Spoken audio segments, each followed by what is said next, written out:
Aujourd'hui, juste une petite histoire sur le Baal Hatanya, qui a un rapport direct avec notre Gemara. La Gemara, elle ramène une marloquette.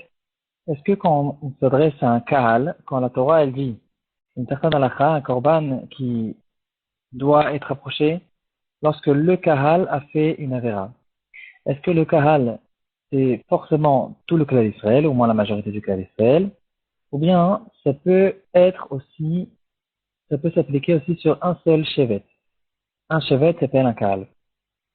L'histoire est la suivante. Lorsque le Baal Hatanya est sorti pour la deuxième fois de prison, il a été rencontré Rabbi Moshe Chefetz de Tzavas. Les deux Géonim discutaient ensemble de Torah. Et le Rabbi Moshe Chefetz, il a demandé au Baal Hatanya qu'il lui explique la marloquette entre les deux Midrashim suivants.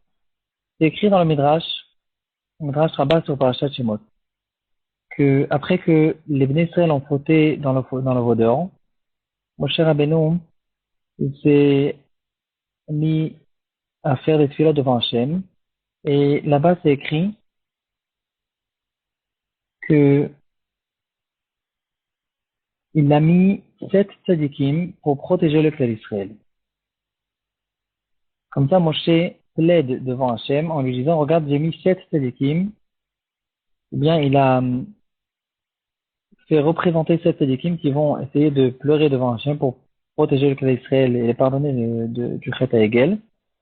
Et par contre, dans le Midrash Rabbah sur Sefer Dvarim, c'est écrit que Moshe, il a mis 77 tzadikim pour protéger le clan d'Israël.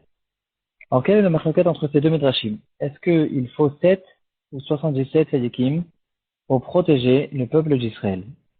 Là-dessus, une très belle réponse qui nous a été donnée par le Baal Hatanya. Il dit que la marloquette dans les midrashim, c'est justement la marloquette qu'on retrouve dans notre Souga.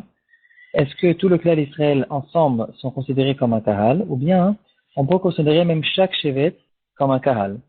Le Midrash Rabbah dans Parashat Shemot, il pense que tout le peuple d'Israël est considéré comme un seul kahal, et c'est pour ça qu'on peut se suffire de 7 édikim pour protéger sur tout le clan d'Israël. Par contre, le Midrash Rabbah dans Sefer Dvarim, il pense que chaque shevet en soi, il est considéré comme un kahal.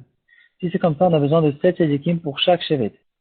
Donc, si on fait sortir les shevet Lévi qui n'ont pas fauté au Vaudor, on se retrouve avec 7 tzadikim fois 11 shevatim qui ont besoin de protection.